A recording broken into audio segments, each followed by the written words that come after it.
자, 수업 시작하도록 하겠습니다. 안녕하십니까. 자, 반갑습니다. 일단 저희가 총 10회 걸쳐서 일단 진도별로 하고요. 3회는 이제 전범위 모의고사 이거를 이제 배정이 돼 있는데 여러분이 좀 진도 부담이 있을 거예요. 아무래도 이제 형법하고 형소를 같이 하다 보니까 이걸 더 늘릴까 했는데 대신에 추석이 껴있고 그리고 저에게는 월요일은 제가 휴강이에요. 월요일은 이제 다른 데서 강의가 있어가지고 휴강이라서 이제 그런 거 조율해가지고 일단 여러분 한번 좀 해보시라고 해서 이렇게 만들었어요. 조금 무리가 갈 수는 있겠지만 좀 한번 따라와 보시길 바라겠고요.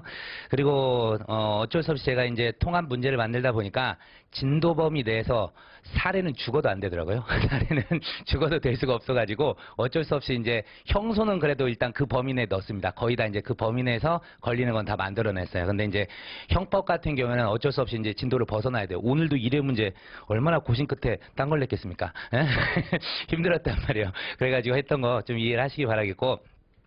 이제 뒤에 갈수록 이제 문제가 계속 이제 진도가 누적됐을 때 이제 그때는 제가 편하게 내겠죠. 그래서 이쪽 문제 일단 객관식은 진작 다 만들어 놨었어요. 만들어놨는데 이제 거기서 이것저것 변형을 하고 이런 거 좀 더 생각하면서 내느라고 계속 있고, 그다음에 사례형은 아직 다 완성은 안 했어요. 종합 모의고사는 3개를 미리 만들어 놨고 도중도중에 하면서 좀 오버된 거 같은 걸 또 이제 바꾸고 그러고 있거든요. 그래서 이제 저도 고민이 많다는 거 이해 좀 해주십시오. 그래서 야, 나도 그냥 따로따로 형법 형소할 걸 이런 후회가 뒤에 물밀듯이 왔었어요. 근데 어쨌든 문제를 만들고 있으니까 좀 잘 오시길 바라겠고요. 그리고 기본적으로 제가 이제 기출됐었던 거 있잖아요. 그런 지문이라던가 기타 이제 다른 직렬에서 나왔던 그런 문제들 중요시되는 판례들은 웬만하면 넣습니다. 그리고 최신 판례 같은 경우도 대부분 반영을 하고 있어요. 그래서 아마 이번에도 여러분이 정답률이 0% 나온 그런 문제도 있는데 그런 게 이제 최신 판례랑 이런 게 들어가가지고 그러지 않을까 싶은데, 일단 나중에 돼서 저희가 제가 또 이제 형법하고 형사소송법하고 5개년 이 판례,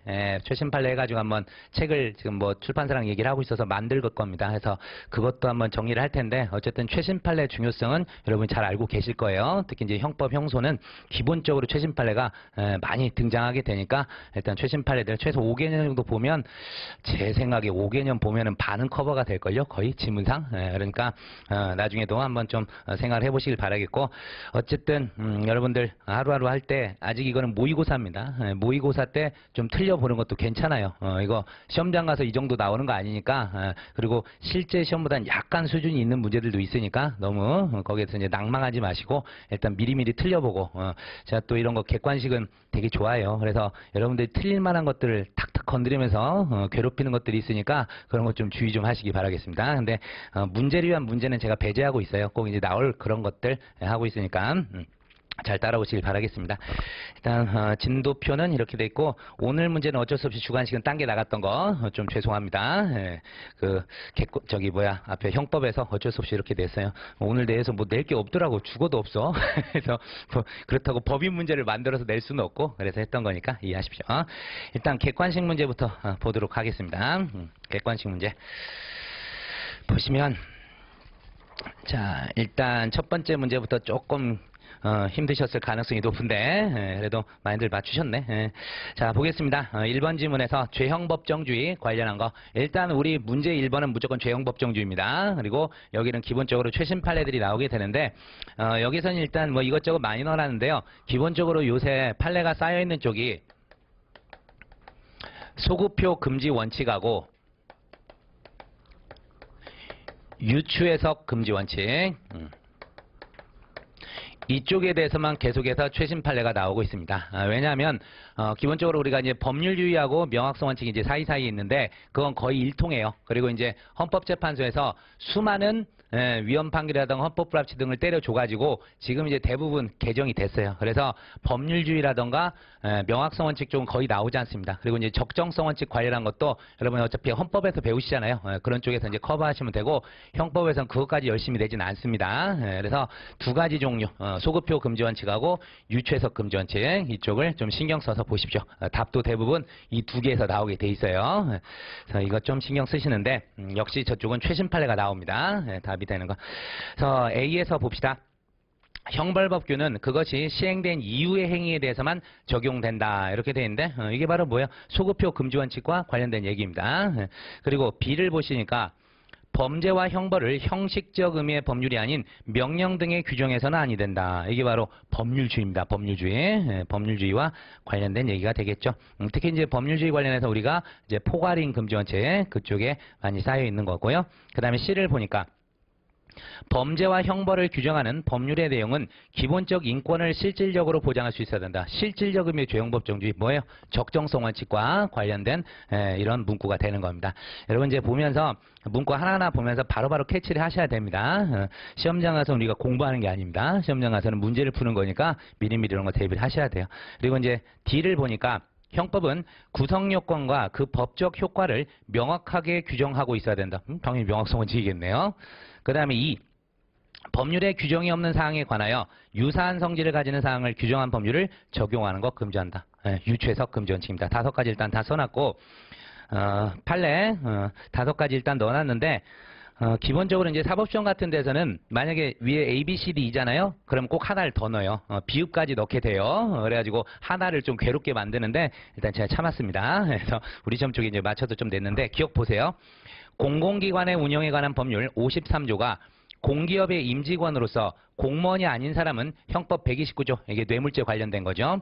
뇌물죄 적용해서 공무원으로 본다고 규정하고 있을 뿐 구체적인 공기업의 지정에 관해서는 기획재정부 장관의 고시에 의하도록 규정을 했다. 이렇게 돼 있는데 자, 이런 게 이제 혹시 포괄임금지원칙과 관련된 게 아니냐 이런 문제가 됩니다. 그런데 여러분도 아시다시피 모든 걸 갖다가 형식적 의미의 법률로 규율하는 것은 시간적으로 또 어떤 전문적 한계 그런 거에서 한계가 있을 수밖에 없어요. 여러분이 보실 때 공기업 누구 산하에 있어요? 사실상 기획재정부 이쪽 산하에 있어. 그러니까 장관이 더 잘 알아요. 우리 국회의원들보다는 이쪽이 더 잘 알기 때문에 이런 거 위임하는 것은 괜찮다고 보시는 겁니다. 그래서 이게 이제 각종 시험에서 상당히 많이 나오고 있어요. 재작년 판례인데 여기저기 시험에 등장하고 있으니까 꼭 알아두세요. 법률주의 낼 게 없으니까 법률주의 중에는 거의 가장 최신 판례일 거예요. 이게 알아두시고 그래서 이거는 법률주의에 위배되지 않습니다. 그 다음 니은 보시면 개정된 식품위생법과 시행령이 시행된 12년 12월 8일부터는 식품제조 가공업이 신고업종에서 뭘로? 등록업종으로 변경됐답니다. 자, 그때부터 이루어진 미신고 식품 제조 영업을 구식품위생법과 시행령에 의해서 처벌하는 거. 자, 이건 뭐가 되는 겁니까? 일단 이제는 12월 8일부터는 등록하지 않은 걸 처벌해야 되지 신고하지 않은 걸 처벌할 수는 없어요. 그렇기 때문에 당연히 이렇게 처벌하는 것은 소급표 금지 원칙에 반하게 된다는 거 알아두십니다. 그때부터 이루어진 미신고 식품 제조 영업 구식품위생법 등으로 처벌할 수는 없다. 이런 것도 체크하시고 또 됐고 그 다음에 이제 디귿 이건 이제 고전적이고 예전부터 있었던 건데 의사가 환자와 대면하지 아니하고 전화나 화상 등을 이용하여 환자의 용태를 스스로 듣고 판단하여 처방전 등을 발급한 행위가 의료법에서 정한 자신이 진찰한 의사 또는 의료법에서 정한 직접 진찰한 의사가 아닌 자가 처방전 등을 발급한 경우에 해당한다고 보는 것.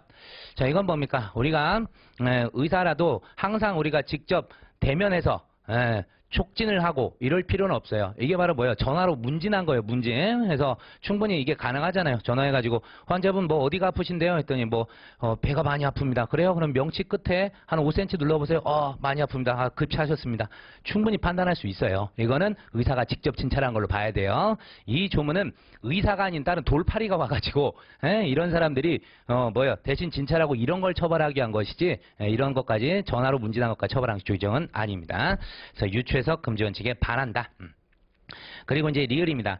학교법인 운영권의 양도 및 양도대금의 수수 등으로 인하여 향후 학교법인의 기본 재산에 악영향을 미칠 수 있다거나 학교법인의 건정한 운영에 지장을 초래할 수 있다는 추상적 위험성이 있는 경우 운영권 양도 계약에 따른 양도대금 수수행위를 형사처벌하는 것.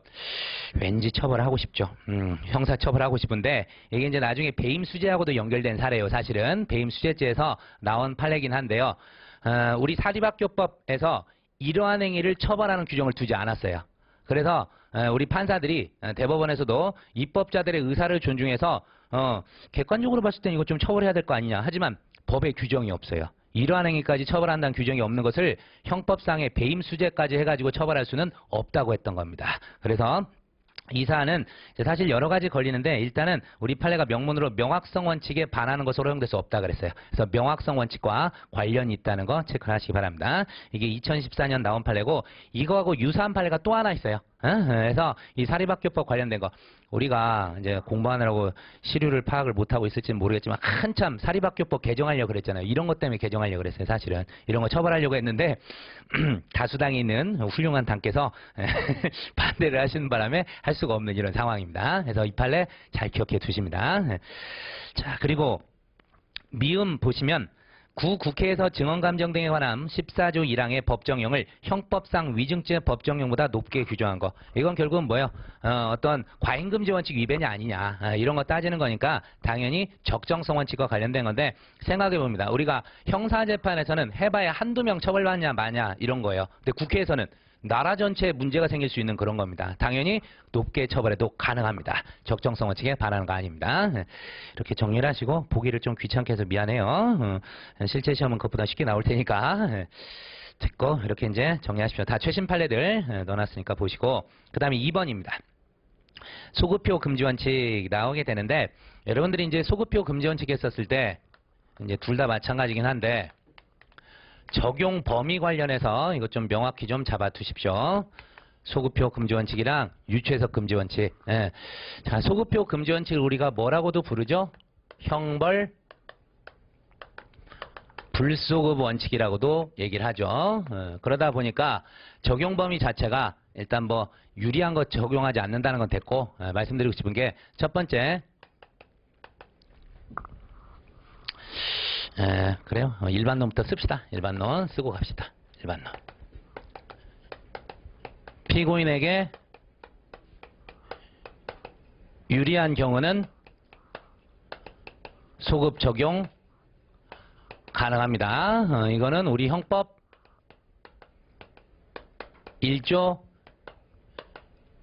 2, 3항에도 있는 얘기예요. 그렇게 생각하시고 그 다음에 이제 하나씩 들어가 보면 일단 처음 나오는 게 금방 썼던 소송법 규정.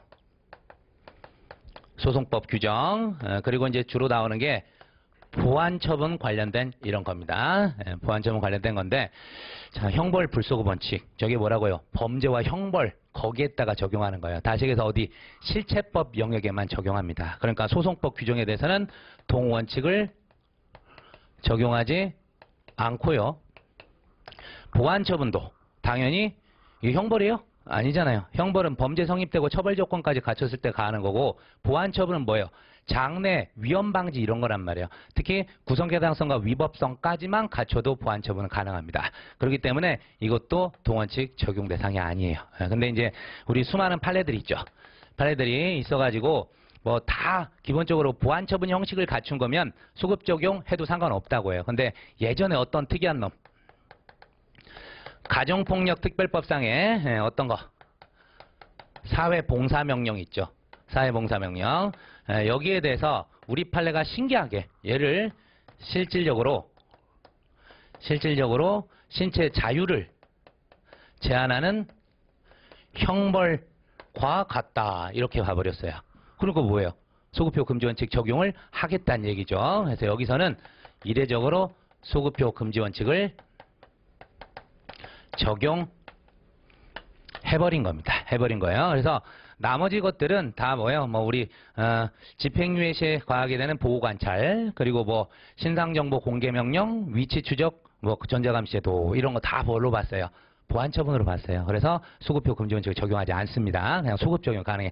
근데 이제 근자에 재작년부터 희한한 판례들이 막 많이 나왔어. 특히 이제 그 성폭력 범죄라던가 특강법 이런 쪽에서 위치 추적 전자감시 이런 거 관련해서 희한한 판례들이 나왔는데요. 그럼 시험에 못 내. 왜? 내려면 이만큼을 써줘야 돼. 지문에. 왜냐하면 그게 법률 해석론이에요. 법률 해석론.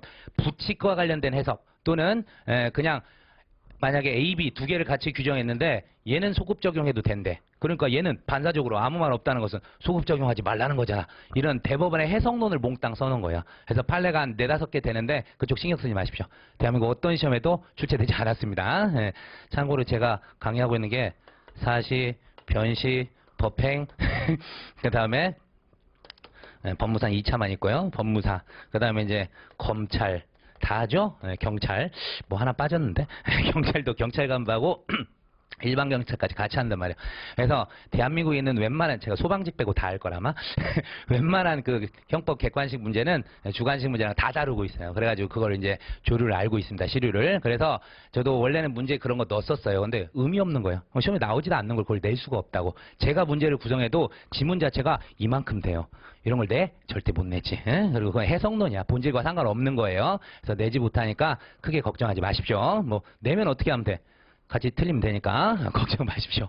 어쨌든 이렇게 정리를 하십시오. 정리를 하면 되고, 그 다음에 이제 유최석 금지원칙 이거 하나 써야 되겠군요. 판례 변경. 판례 변경도 뭡니까? 판례가 법률이에요? 아니에요. 그래서 동원칙 적용하지 않습니다. 그래서 이제 예전에 유명한 사건이 있잖아요. 전원합치 판결로 해가지고 어떤 거 남의 운전면허증 주어가지고 했던 거, 그게 이제 공문서 부정행사 될 수 있느냐, 그거 관련했었는데, 그 전 판례는 뭐였어요? 주민등록증 말고 운전면허증은 무슨 기능밖에 없다 그랬어요? 운전자 자격 증명 기능밖에 없었다. 그리고 신분증이 갖고 있는 동일인 증명 기능은 없었다고 봤어요. 그러다가 이제 바꿔버린 거예요, 그 판례로. 그래서 그냥 처벌해버렸습니다. 상관없습니다. 이런 거고요. 그 다음에 유추해석 금지원칙 관련해서는 역시 일반론, 피고인에게 유리한 경우 당연히 동원칙 적용하지 않습니다. 뒷부분 좀 지울게요. 동원칙 적용하지 않아요. 칙 적용하지 않고, 그 다음에 이제 문제되는 게 여기서 이제 항상 요거죠. 소송법 규정 중에 어디? 소추조건, 소추조건. 이거는 사실상 우리가 이제 항상 형법 처음에 시작할 때 범죄 성립요건, 처벌조건, 이게 이제 실체법 영역이라 그랬고, 그 밑에가 이제 소추조건이 들어가죠. 소추조건. 이게 이제 절차법, 소송법과 관련된 건데, 소추조건은 사실상 얘들과 되게 밀접한 관계에 있다고 봐요. 그래가지고 범죄 성립처벌, 일단 소추조건이니까 이거 못 갖추면 어떻게 돼요? 법원도 못 들어가는 거죠. 그래서 이건 상당히 이제 피고인 이것과 관련이 되게 깊다고 봐가지고 여기에 대해서는 유추해석 금지원칙을 적용합니다. 그래서 여러분이 이제 오늘 문제도 나왔지만 형사소송법에서 중요했던 게 뭐가 있어요? 고소의 주관적 불가분 원칙이 있잖아요. 그거 이제 우리 형사소송법에서 어디에만 규정돼 있어요? 친고죄만 규정돼 있다고. 친고죄. 그러다 보니까 반의사 불벌죄라던가 직고발 사건 이런 데는 유추 적용하지 못하게 해요. 왜? 그것도 소추 조건이에요. 알겠습니까? 그게 이제 연결되는 겁니다. 그래서 우리 형법 판례 중에도 어떤 게 있었어요? 예전에 이제 그때 이제 청소년 성보에 관한 법률, 지금 아청법으로 바뀌었지만 그때 반의사불벌죄인 성범죄가 있었다고. 여고생이 가서 만 16세 된 여고생이 처벌해 주지 마세요. 그렇게 처벌불행 의사표시를 했다고. 그랬더니 아버지가 와가지고 뭐라 그런 거예요? 왕년에 민청공부 좀 했다 이거죠. 와서 내가 알기로는 법정 대리인의 동의 없이 한 법률행위는 취소할 수 있다는데 나 취소하랍니다. 이렇게 하고 와버린 거예요. 그러니까 어떻게 돼? 대법원까지 간 거예요, 그게. 그래서 결론적으로 어떻게 됐어요? 반의사 불벌죄잖아. 반의사 불벌죄. 그런 데다가 민법상의 어떤 거, 반의사 불벌죄도 소추 조건이에요. 민법상의 법정 대리인의 동의 없이 한 법률행위 취소할 수 있다는 그런 거 유추 적용할 수 없다 그런 거예요. 그거 이제 형법 판례에서 나오잖아. 그것도 이거 관련된 겁니다, 사실은. 그래서 어쨌든 친고죄, 반의사불벌죄 뭐 이런 거 관련된 것들 소추 조건에서는 유추해석 금지원칙 적용합니다. 피고인에게 불리한 쪽으로 해석해서는 안 돼요. 그 점을 말씀드립니다. 뭐 그 정도 하면 되겠고 나머지는 뭐 됐습니다. 됐고.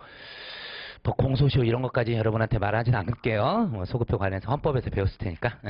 자, 됐고요. 그래서 이제 이론 배웠으니까 1번 봅니다. 소급표 금지원칙 관련해서 옳은 거. 1번 소급표 금지원칙은 법치국가 이념을 근거로 하는 원칙이므로 형법상 책임주의와는 관련성이 없다. 말도 안 되는 얘기죠. 행위 당시에 범죄로 규정되지 않은 걸 처벌한다는 것은 완벽히 책임주의에 반하는 겁니다.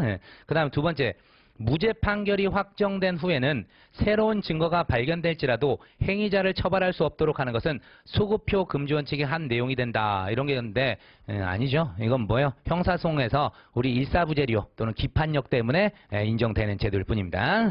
그래서 소급표 금지원칙과는 관련이 없다. 그 다음에 3번. 헌재 위헌 결정으로 형벌에 관한 법률 조항이 소급하여 효력을 상실할 경우 그 법조를 적용하여 공소가 제기된 형사사건은 범죄로 되지 않는 경우에 해당한다. 즉 무죄 판결이 간다는 거예요. 이게 이제 비교될 게 뭐죠? 우리 형법 2조의 1조 2항에 의해서 어떻게 돼요? 범죄 후 재판 확정 전에 법률이 폐지된 경우 있죠. 범죄 후 판결 선고 전에 법률이 폐지된 경우. 그때는 무슨 판결 나가요?